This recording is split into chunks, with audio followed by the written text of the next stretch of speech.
Udah nih? Udah. Oke, assalamualaikum warahmatullahi wabarakatuh. Waalaikumsalam warahmatullahi wabarakatuh. Ketemu lagi kita di Habib dan Cing, episode ke-13 ini, Bib.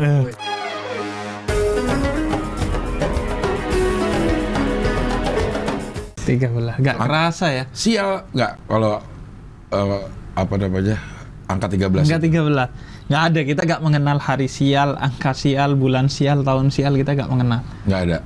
Kalau sial gak ada, bahwa ada satu hari yang di dalamnya ada keberkahan-keberkahan tertentu baru kita mengenal. Justru banyak gitu ya? Ya, hari Jumat, bulan Ramadan, kemudian bulan Rabiul Awal, bulan Muharram. Sekarang saat kita syuting nih, bulan Muharram. Ada banyak sekali kemuliaan bulan Muharram. Salah satu kemuliaannya menyebabkan ini sebagai salah satu bulan yang dilarang untuk berperang.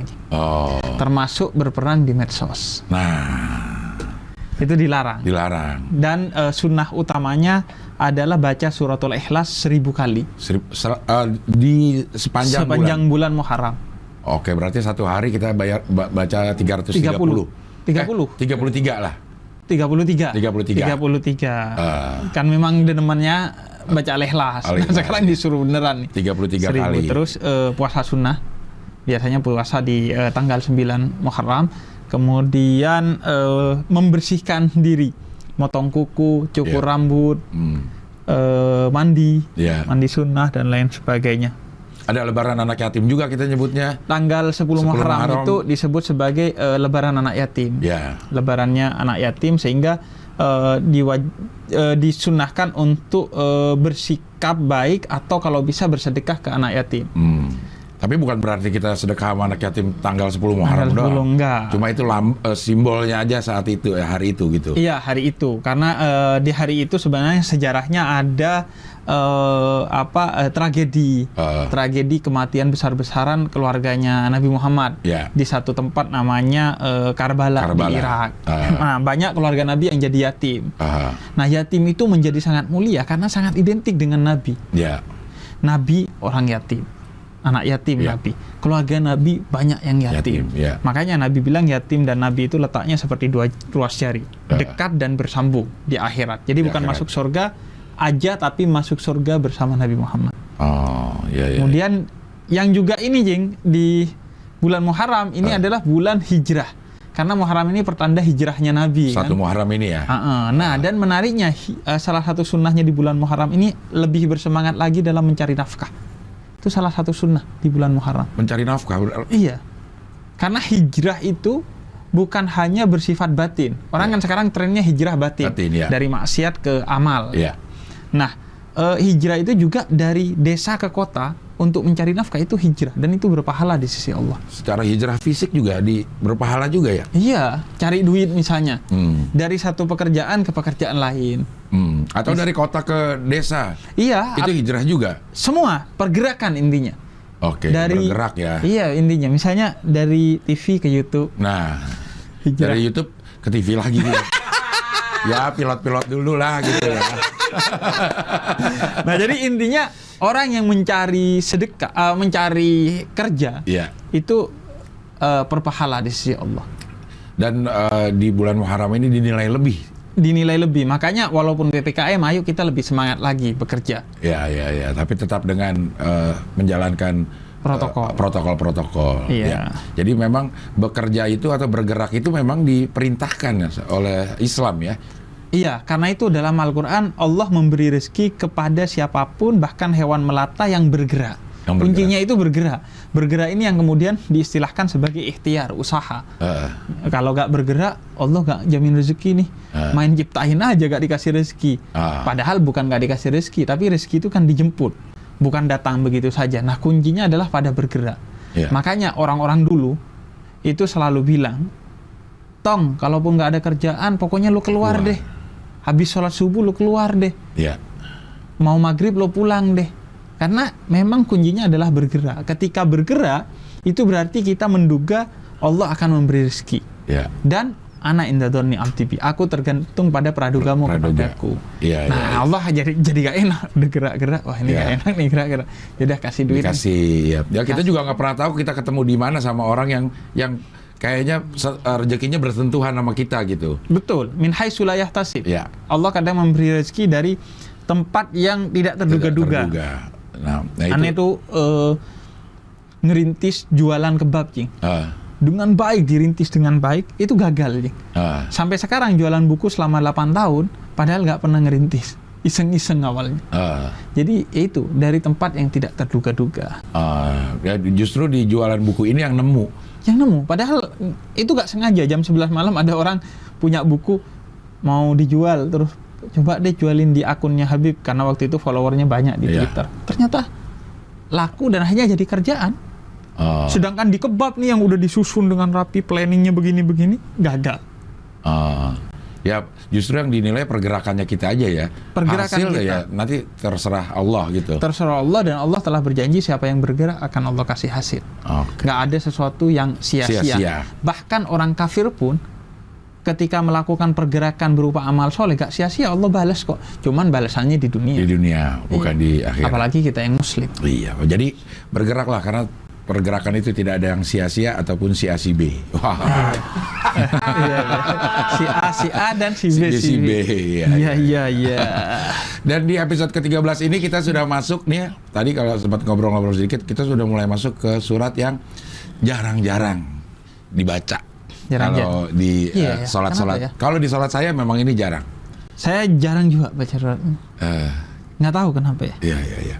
Kalau Iqra jarang masuk akal karena panjang. Kalau ini cukup pendek, hanya saya curiga, Cing. Karena ini surat kita banget, Cing. Takut nyinggung diri sendiri ya. Karena Al-Humazah ini artinya adalah tukang gibah. Waduh, pengumpat atau pengumpat. Pengumpat yang biasanya biar gak kelihatan kita mengumpat dulu. Ngumpat dong itu, pengumpat. Penyembunyi gitu ya, pengumpat. Ini pengumpat. Atau biar gol umpan. Iya.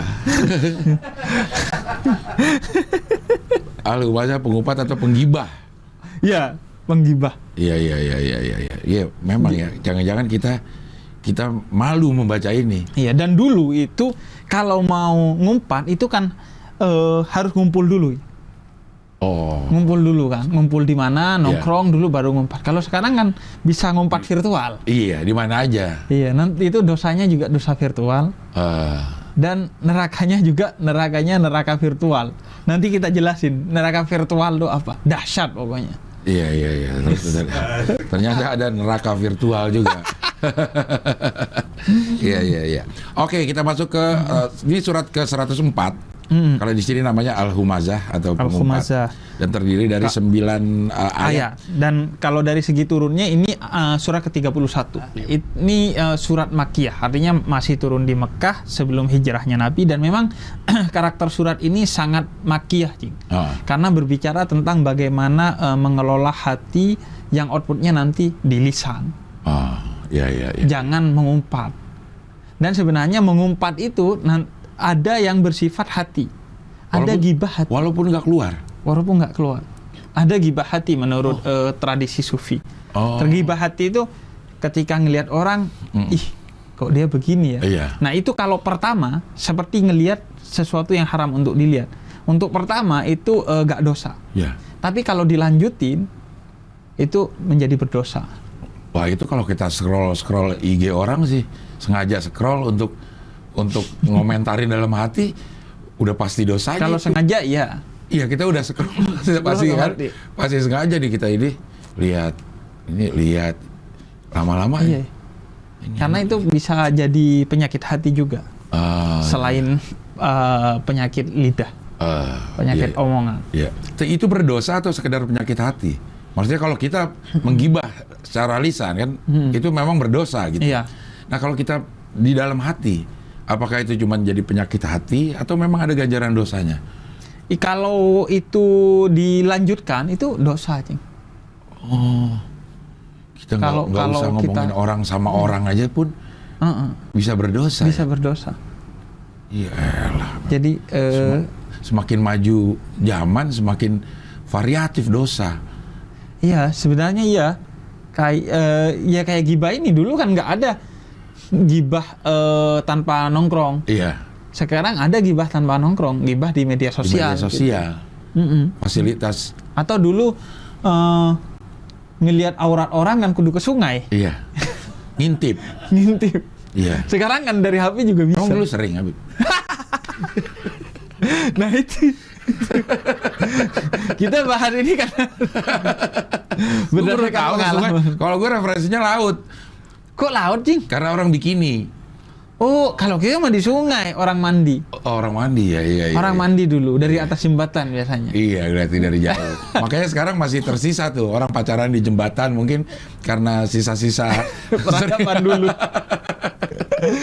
Iya. Dulu harus ada usaha untuk berbuat dosa aja, usahanya jalan dulu ke sungai, ke jembatan gitu. Sekarang udah ada di depan. Betul. Jari makanya kita. Dulu ada seorang Kiai NU yang ada rencana pembangunan gedung bioskop di wilayah dia, kemudian warga menolak.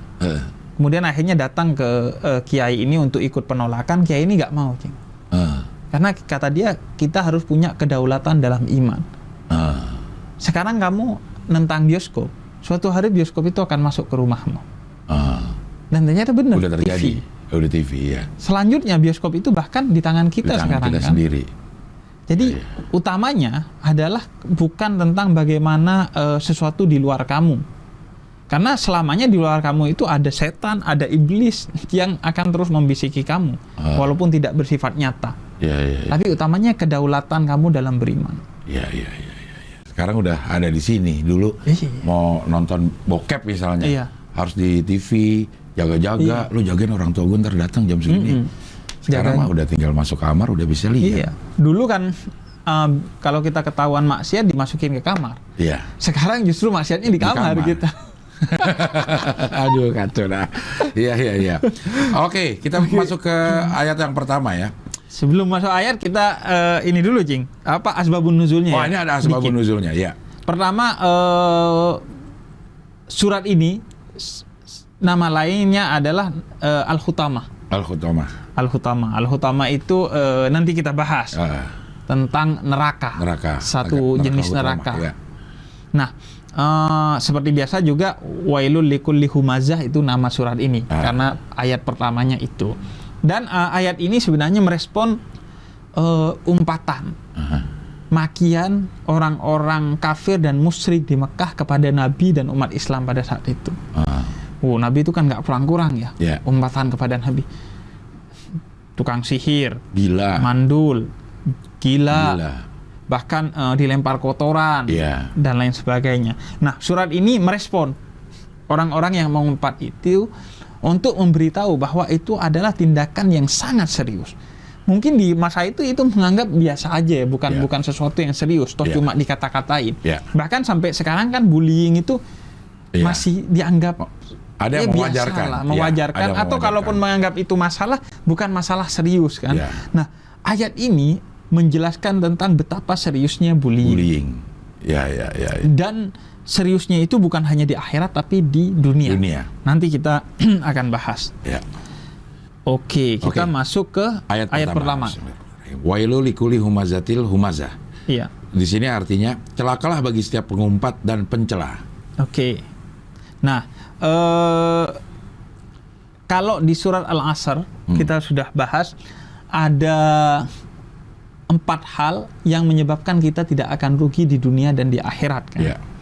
Ada beriman, beramal soleh, berwasiat tentang kebenaran, dan berwasiat tentang ketabahan. Jadi di surat ini itu sebaliknya, orang-orang yang akan rugi di dunia dan di akhirat. Siapa mereka? Adalah pengumpat dan pencela. Di samping itu adalah orang-orang yang duniawi, yang artinya mengumpulkan harta sampai ke dalam hatinya, dihayati itu harta, dan kikir, pelit terhadap hartanya. Nah itu di ayat kedua langsung dimasuki itu. Nanti dibahas di ayat kedua. Nah ini orang-orang yang rugi, yaitu orang-orang yang mengumpat, mencela, kemudian duniawi. Kira-kira gampang. Pelit, menghitung-hitung ya. Iya. Nah, wailul likulli humazatil lumazah. Wail itu Pertama, ada yang mengatakan para mufassir itu salah satu jenis neraka. Neraka whale ya. Neraka whale. Iya. Neraka yang yang begitu dahsyat lah siksanya. Tapi whale ini ada yang mengartikannya sebagai kecelakaan atau kenistaan.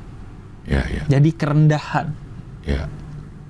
Jadi kerendahan bagi para pengumpat dan pencela.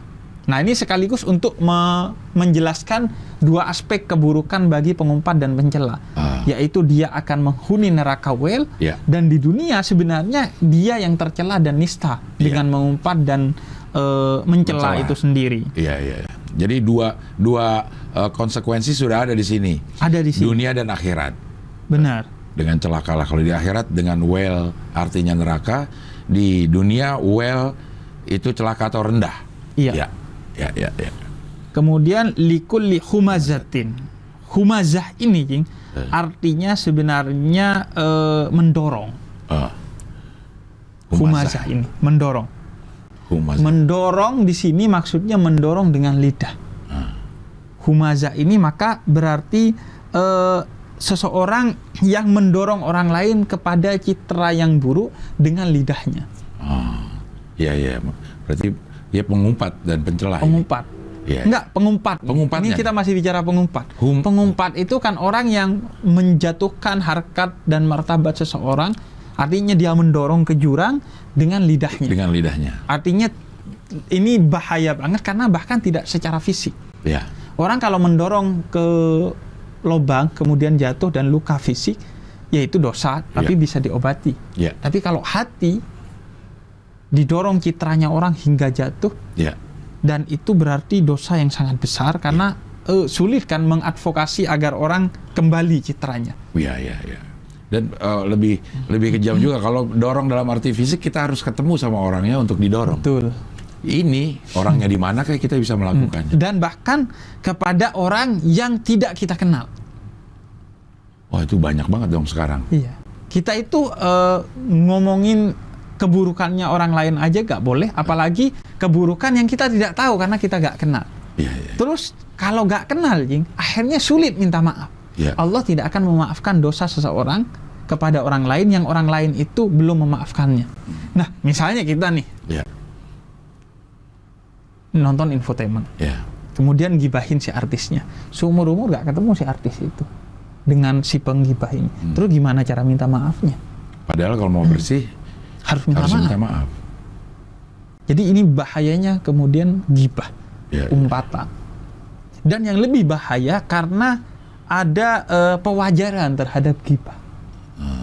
Bahkan menjadi acara televisi, bahkan menjadi konten-konten di YouTube, bahkan menjadi bumbu-bumbu dalam tongkrongan. Tongkrongan kalau nggak ada gibahnya kayak gak enak. Gitu. Tapi kita bagaimana bedain antara ini gibah dan ini berita? Berita kan juga banyak juga memberitakan kejelekan-kejelekan gitu. Nah, itu persis seperti yang ditanyakan oleh sahabat Nabi kepada Nabi. Tahukah kamu tentang gibah, kata Nabi. Kemudian kata sahabat, Allah dan Rasulnya yang lebih tahu. Kemudian kata Nabi, gibah itu kamu ngomongin sesuatu tentang orang lain yang orang lain itu tidak suka. Kemudian sahabat nanya seperti yang Cing tanya, kalau itu benar, berita, fakta, berdasarkan data yang jelas, maka kemudian kata Rasul, ya itu namanya gibah. Kalau bohong itu namanya fitnah. Jadi walaupun benar, tapi ketika diomongin dia gak suka, maka jangan omongin sesuatu itu. Ngukurnya gimana? Salah satu ukuran yang paling paten adalah jangan ngomongin sesuatu yang kamu gak mau orang ngomongin sesuatu itu tentang dirimu. Itu udah paling gampang. Kalau lo nggak mau dicubit, jangan nyubit orang lah. Nah, betul. Itu ininya. Jangan nyubit orang kalau kamu nggak mau dicubit. Iya. Nah, kemudian tapi tetap ada beberapa gibah yang diperbolehkan dalam Islam. Misalnya pertama, gibahin seseorang kepada penegak hukum. Misalnya dipanggil kita ke kantor polisi untuk menjadi saksi tentang kejahatan orang lain. Nah itu kita wajib malah kasih tahu. Jadi gibah itu kalau di kantor polisi boleh. Makanya. Ya sekaligus diketikin malah sama polisinya. Betul. Masa akan ditanya, Oh, dia ngapain aja ke kamu? Iya. Wah, jangan Pak, Jangan, saya jangan nggak mau gibah gibah. Pak. Aduh. Tas. Iya. Makanya teman-teman aneh itu, Jing. Iya. Karena tahu begini, kalau gibah temannya yang lain itu di kantor polisi. Iya, baru boleh ya. Jadi di kantor polisi, padahal nggak lagi ngadepin polisi. Iya, lagi nggak di BAP. Kan? Termasuk di pengadilan berarti ya? Pengadilan, pokoknya semua penegak hukum. Kejaksaan. Iya. Kan kalau di BAP kan, ya kita ketemunya sama polisi dan sedikit orang yang lihat. Kalau di pengadilan kan, orang lain pun boleh nonton. Artinya kita menceritakan keburukan orang lain ditonton sama segitu banyak, nggak apa-apa. Asal itu dalam masalah penegakan hukum. Betul, karena masalah penegakan hukum. Iya. Dan bahkan kalau di luar negeri kan etikanya sebenarnya enggak ya. Iya. Si saksi atau si tersangkanya kan disketsa ya. Iya, Sebenarnya itu lebih baik, nggak Iya. boleh difoto. Itu lebih baik agar gibahnya memang betul-betul hanya pada tempatnya. Iya. Lebih baik. Kalau kita malah ada siaran langsung. Iya. Makanya kadang kita ini negara muslim tapi kurang islami. Iya. Nah, kemudian yang juga diperbolehkan gibah itu ketika kita meminta fatwa. Contohnya misalnya, Istri saya nih kalau masak sayur gak enak. Boleh dicerai apa enggak? Nah, ini gibah yang boleh. Gara-gara sayur.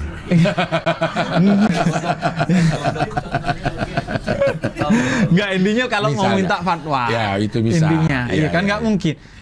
Bib, saya mau cerai deh. Kenapa? Wah, jangan gibah dong, Bib. Nggak mungkin. Harus diceritai. Ya. Nih, Bib, istri gue nggak bisa masak sayur nih. Bisa cariin yang bisa masak nggak? Bukan minta fatwa itu, minta jodoh ya. Aduh. Kalau gue udah tahu, udah jalanin sendiri. Nah, terus juga yang diperbolehkan adalah gibahin seseorang yang melakukan kejahatan yang itu mungkin mempengaruhi orang lain atau mengancam orang lain. Oke. Misalnya, Cing, hati-hati sama dia. Soalnya dia suka nusuk orang waktu tidur. Ya. Bahkan waktu bangun juga dari belakang dari biasanya. belakang, ya. Nah, itu boleh. Atau kemudian sebagai pelajaran ya. Atau kepada orang yang secara terang-terangan dia melakukan kemaksiatan. Dan yang terakhir, gibah kepada orang yang untuk mengidentifikasi siapa dia. Si Rahman yang si botak. botak. Nah, boleh tuh. Tapi dengan tidak niat melecehkan ya. Biasanya beda. Kalau melecehkan itu titik tekannya lebih botak. Lebih ada penekanan gitu ya. Rahman mana? Itu Rahman yang botak. Yang botak mana? Yang gendut. Malah nambah itu ya. Sama aja. Nah. Tapi kalau dianya nggak marah, Bib. Si Rahmannya nggak marah. Nggak apa-apa. Makanya memang itu memang lakopnya dia. Julukannya dia. Julukannya dia. Ya tak. Ya. Kemudian Lumazah ini berarti ejekan yang mengandung tawa. Ejekan yang mengandung tawa. Iya. Alamas itu ejekan yang mengandung tawa. Jadi bullying mungkin. Bullying. Ya. Tapi tawa untuk orang lain, bukan untuk yang diejek gitu kan? Bukan untuk yang diejek, untuk orang lain. Jadi masuknya adalah celaan. Kalau dalam bahasa kita. Jadi kita mencela orang lain untuk sekedar memuaskan ego kita, termasuk ego untuk menertawakan. Karena itu saya akan sering ditanya, Bib, tertawa kan ada yang haram. Iya, kalau kamu menertawakan aib orang lain. Waduh, kita sering banget itu berarti. Bukan secara nggak sengaja, secara sengaja malah ya. Kita sering melakukan itu ya. Ya. Nah, dan mencela ini dalam suratul Hujurat ayat ke-11 itu dijelaskan bahwa ketika kamu mencela orang lain, kata Allah, itu sebenarnya kamu mencela dirimu sendiri. Mencela dirimu sendiri. Mengapa? Karena yang pertama adalah ketika kita mencela orang lain, menghina orang lain, sebenarnya yang hina adalah diri kita sendiri. Iya. Mencela gini, katakanlah yang dicela itu benar. Iya. Tapi kan tetap kita dikenal sebagai pencela. Iya. Kalaupun benar, kalau nggak benar apalagi. Maka ketercelaan itu akan kembali kepada diri kita. Iya. Kalaupun benar kita disebut pencela itu ya tercela. Betul. Karena kita adalah seorang pencela. Betul. Iya. Tidak ada orang yang menista orang lain kecuali dia penista. Iya. Betul. Bahkan kata Nabi, siapa yang mengkafirkan orang lain yang muslim, maka kekafiran akan kembali kepada dirinya sendiri. Iya. Sekaligus yang kedua adalah mengapa celaan disebut mencela diri sendiri? Karena dengan mencela, kamu memancing orang untuk mencela dirimu. Termasuk kata Allah dalam ayat yang lain, jangan mencela sesembahan orang lain, agama orang lain. Betapapun agama itu menurut kamu aneh. Ya? Ada orang nyembah botol misalnya. Jangan dicela. Karena kamu kan nggak tahu dia sangat menghormati itu. Karena dengan kamu mencela itu, maka kamu memberi peluang untuk mereka mencela Tuhan kamu. Kita. Akhirnya Tuhan menjadi cecelaan. Ya. Sangat terbuka kemungkinan bahwa orang yang kita cela akan mencela balik. Iya. Akhirnya dosanya dosa jariah. Ya. Membuka orang berbuat dosa kepada kita. Ya. Dan itu kan nggak ada habisnya tuh. Kita waktu SD gitu kan, kalau cela-cela, udah. Tapi lo masih, terus tuh. Ya. Udah ya, masih terus. Iya. Dan apalagi kalau itu dilakukan secara massal dan jadi tren. Iya. Misalnya ya, cebong kampret. Sampai kini padahal udah nggak ada. Iya. Cebong sama kampret harusnya udah bersatu karena di atasnya udah pada menjadi satu. Betul. Tapi tetap ada cebong dan kampret. Iya, dan itu bukan hanya bongpret berarti. Apa? Bongpret udah jadi satu pada kaum bongpret. Iya, dan itu kan bukan hanya soal politik ya. Iya. Di agama kan banyak ya. Banyak. Iya. Orang nuduh misalnya orang kalau bercadar, wah teroris. Atau orang kalau santai, liberal lu.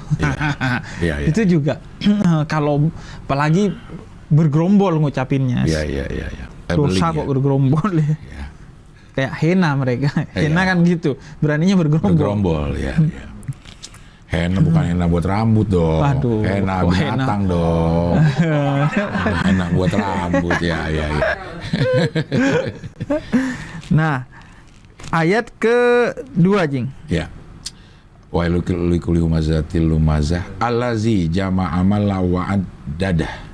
Iya. Yang mengumpulkan harta dan menghitung-hitungnya. Tadi sedikit sudah dibahas. Ini orang yang celaka ada 4, termasuk mengumpulkan harta dan menghitung-hitungnya. Duniawi dan pelit. Yeah. Nah, orang yang mengumpulkan harta dan menghitung-hitungnya. Artinya dia menghitungnya seolah-olah harta ini akan kekal sampai di akhir. Yeah. Sehingga dia perhitungan. Yeah. Padahal wa in ta'uddu nikmatallahi la tuhsuha. Kamu kalau menghitung-hitung sama Allah jangan, karena kamu pasti akan kalah. Apalagi sekarang nih nikmat oksigen kerasa banget. Iya. Jadi jangan perhitungan dengan Allah, karena semua ibadahmu itu tidak ada artinya ketimbang nikmat yang Allah berikan kepadamu. Karena itu kamu masuk surga, kata Nabi, karena rahmatnya dari Allah, bukan karena amalmu. Amal itu hanya pemancingnya aja, tapi yang menyebabkan masuk surga adalah rahmatnya Allah, bukan amal itu. Kalau amal itu gak cukup buat beli surga. Amal itu ditukar beberapa persen dari nikmat yang Allah berikan aja udah angus amal kita. Iya. Bahkan belum ditukar sama dosa kita kadang-kadang, sama gibah kita kadang-kadang udah tekor kita amalnya. Betul. Ya, bahkan salah satu konsekuensi dari gibah itu kan menyebabkan amal kita diambil. Ya.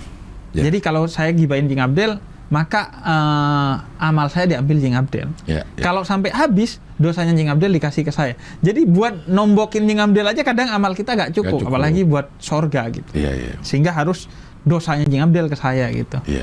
Jadi itu menunjukkan bahwa lemahnya sebenarnya amal kita. Karena itu saya sering bilang ibadah itu adalah seni merayu Tuhan, merayu Allah agar Allah merasa, oh ya ini benar-benar hamba saya. Ya. Dan akhirnya Allah memberikan rahmatnya kepada kita sehingga kita masuk surga. Ya. Dan yang selanjutnya yahsabu malahu akhladah. Yang ketiga ini. Iya. Kalau di sini artinya manusia mengira bahwa hartanya itu dapat mengekalkannya. Ya, sudah disinggung sedikit sama Habib di depan. Di sini ada dua kata mal. Ya.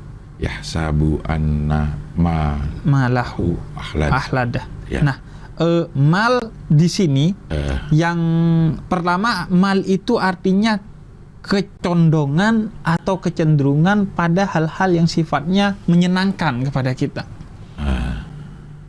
Kata dasar dari mal itu sendiri. Jadi harta yang mendorong kita untuk melakukan kesenangan-kesenangan atau mencondongkan kita kepada hal-hal yang sifatnya duniawi. Ya. Tapi kalau mencondongkan kita untuk hal-hal yang ukhrawi, mal itu menjadi sah-sah saja. Sah-sah saja. Bahkan menjadi baik. Ya. Jadi jangan memandang negatif terhadap kekayaan dan orang kaya. Ya. Ini tren yang buruk, Cing. Di Islam orang kalau kaya seolah-olah jelek. Ya. Seolah-olah jelek. Kalaupun bagus, istidraj tuh. Ya. Dibilangnya istidraj, yaitu sengaja dibikin kaya biar semakin tersesat. Ya. Ini yang sehingga kemudian ekonomi Islam itu nggak berkembang. Akhirnya yang punya bank itu non Muslim. Iya. Padahal harta nggak selamanya berkonotasi negatif. Kita bisa menggunakan harta itu untuk hal-hal yang positif. Dan amal kita yang punya banyak. Contoh yang banyak. Ya. Nabi Sulaiman, orang kaya, tapi jadi Nabi dan Rasul. Sayyidah Khadijah, perempuan kaya, yang dinyatakan oleh Nabi separuh kesuksesan dakwah Nabi Muhammad adalah karena hartanya Khadijah. Abdurrahman bin Auf, sahabat Nabi yang kaya, karena kekayaannya kemudian dia menjadi sahabat yang mulia. Jadi kekayaan sebagaimana kemiskinan sama-sama punya jebakan dan punya peluang untuk menjadikan kita masuk surga. Kadal fakru an yakuna kufron. Kefakiran itu juga bisa bikin kekafiran. Jadi sama aja miskin kaya itu bagaimana kita memposisikannya. Kalau punya harta yang penting tetap di tangan, kata para sufi, jangan sampai di hati. Jadi yang penting kita menjadikan harta itu sebagai jalan ibadah kita. Dan kemudian mal di sini, Cing, yang ayat kedua, yahsabu anna malahu akhladah. Enggak, ayat yang kedua, alladzi jama'a malau. Itu kan tanwin atau huruf nun yang kemudian disebut dalam tajwid sebagai idgham bi gunnah karena ketemu waw.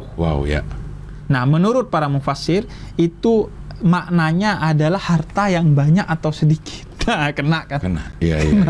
Yang miskin juga kena. Malah lebih parah, udah miskin sombong lagi. Udah miskin pelit. Udah miskin duniawi. Dan ini tren sekarang nih. Banyak orang yang miskin, tapi ketika keluar pakaiannya, dia punya satu pakaian dari atas ke bawah yang brand-brand mahal, maksain beli sampai kadang jual ginjal. Untuk sekedar sombong. Pas dilihat di rumahnya pakai celana pendek, sarungan. Ada tuh tren itu kan di anak muda khususnya. Padahal dia nggak punya duit.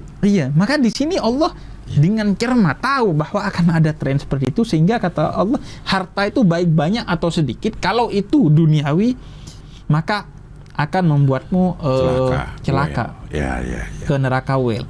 Dan Nabi katakan dalam salah satu hadisnya, harta yang abadi adalah yang disedekahkan.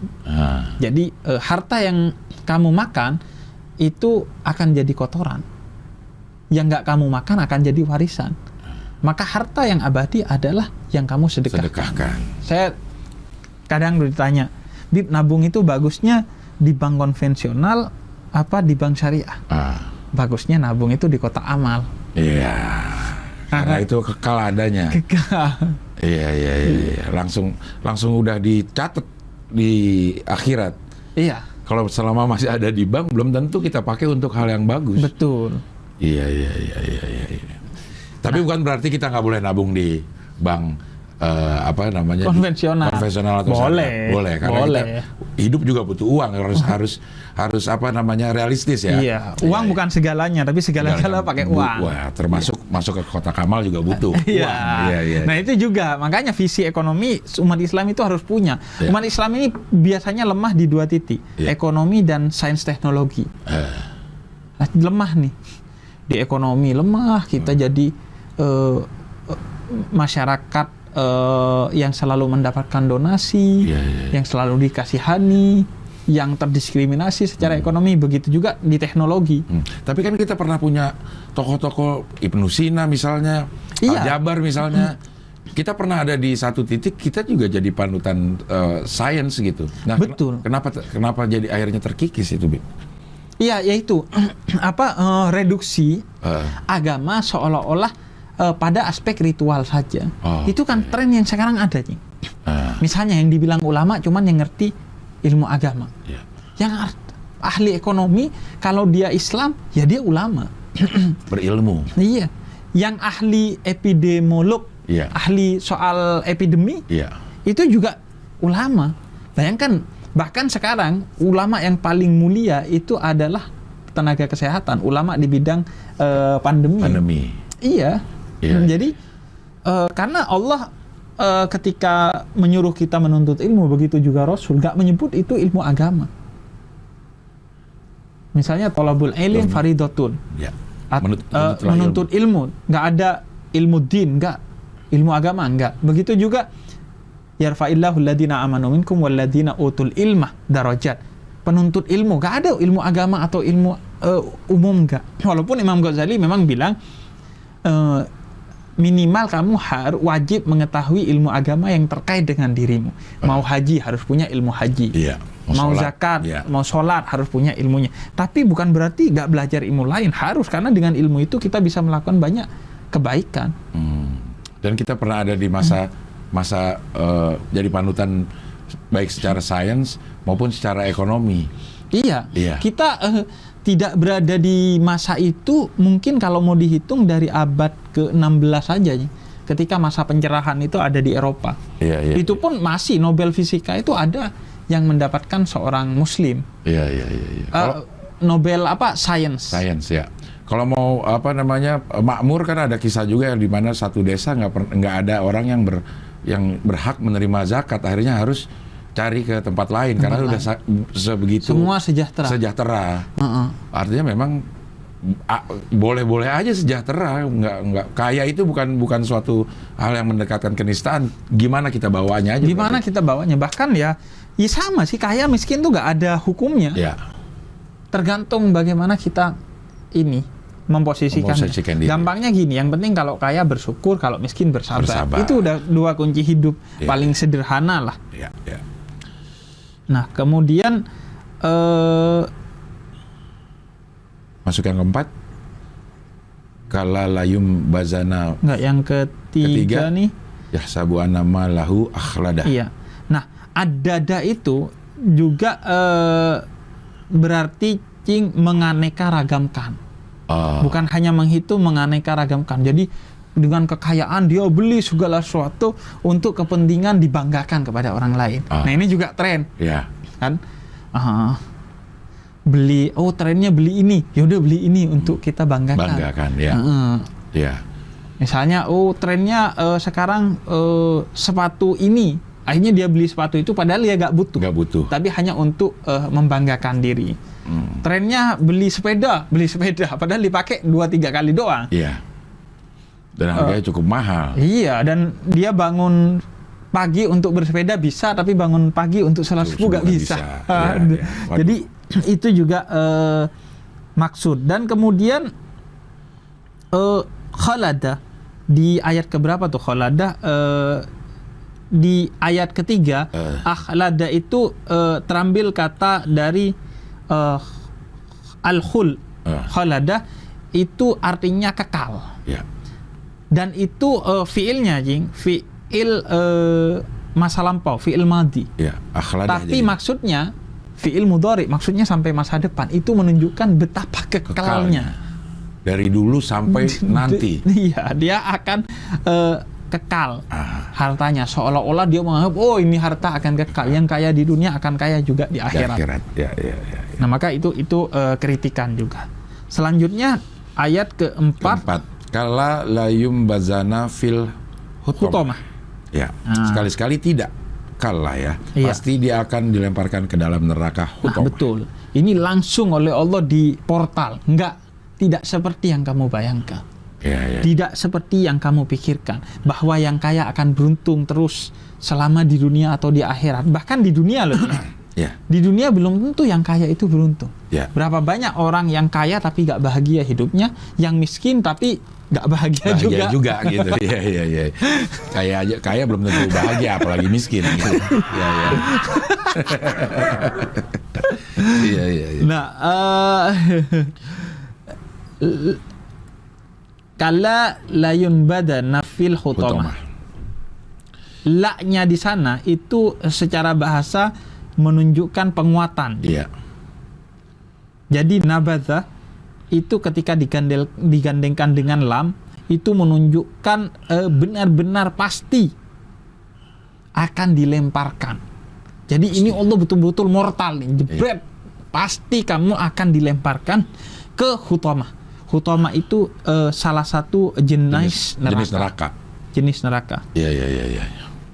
Jadi yang secara bahasa artinya hutamah itu artinya hancur. Jadi neraka yang betul-betul menghancurkan kamu. Ini hancur secara fisik. Nah, kalau masuk ke situ fisik kita hancur, lebur, dihidupkan lagi, dihancurkan lagi. Dan kehancuran itu kita nggak bisa bayangkan. Kehancuran bukan hanya secara fisik.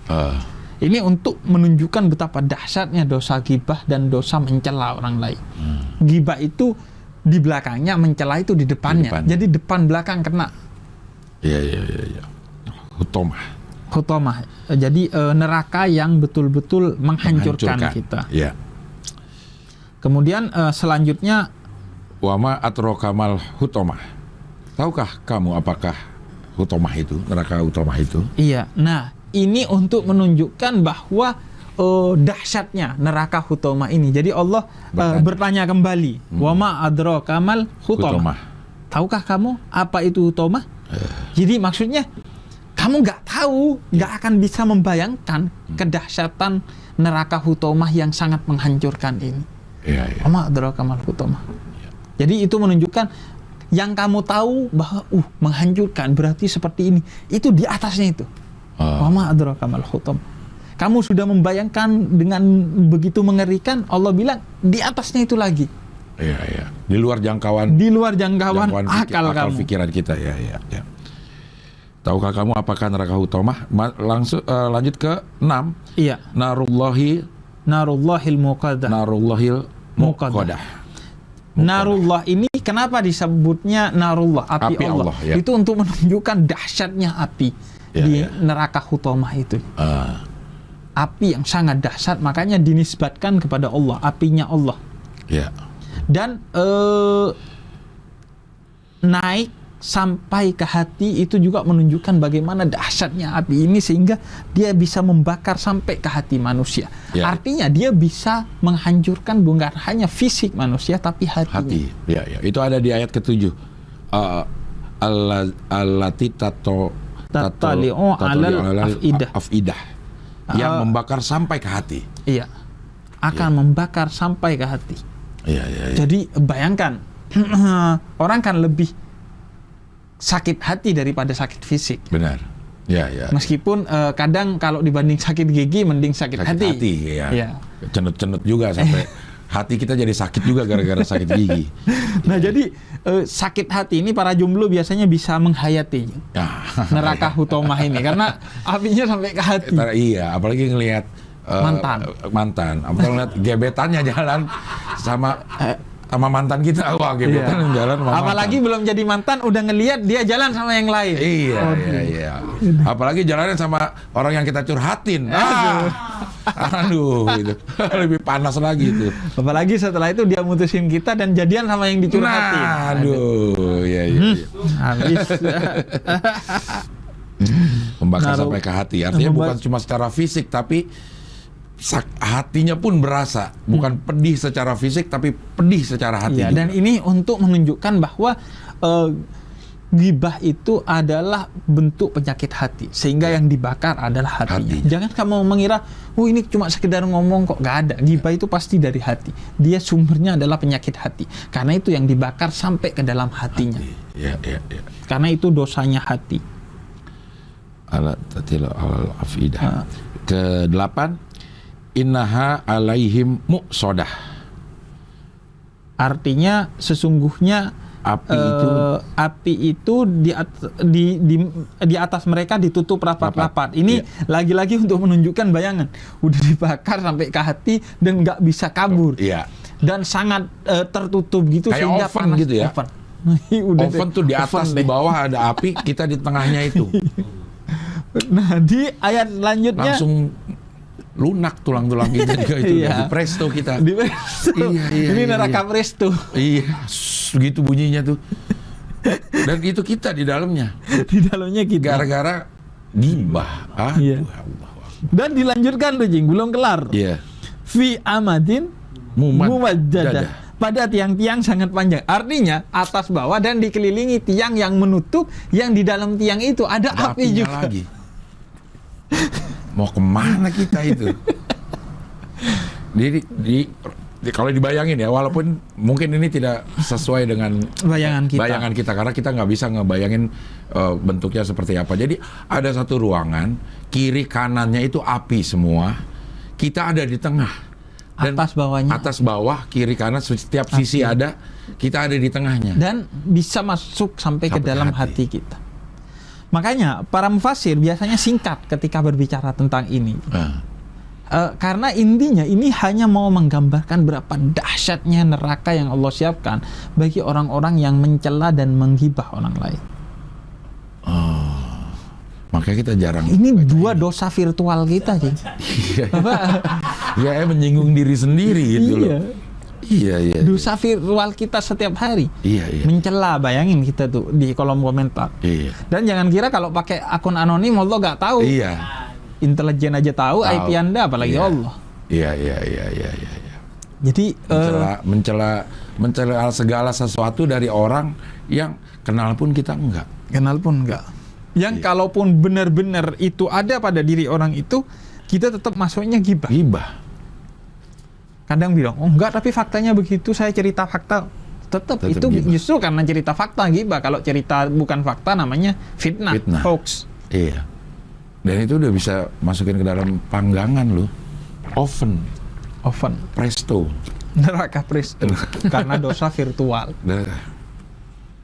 Mudah banget berarti kita terjerembab ke dalam dosa-dosa ghibah itu, karena sekarang udah nggak harus pakai lidah, kita udah Dan yang perlu digarisbawahi, Jing, bahwa kita memang mudah terjebak dalam dosa itu. Tapi yang terpenting adalah jangan denial, membela diri terhadap dosa ini. Yang penting akui dan bertobatlah atas dosa ini. Jangan, enggak kok gue bicara fakta, enggak kok dia emang orangnya gitu, enggak kok gue gak gibah. Jangan. Akui aja dan minta maaf. Bertobat kepada Allah. Jangan membenarkan sesuatu yang jelas itu adalah salah. Dan ghibah ini dosa yang dimana kalau ghibahnya hati, yang tahu cuman kita. Iya. Jadi kuncinya muhasabah diri, introspeksi diri. Kadang kita menggibahi orang yang gibah.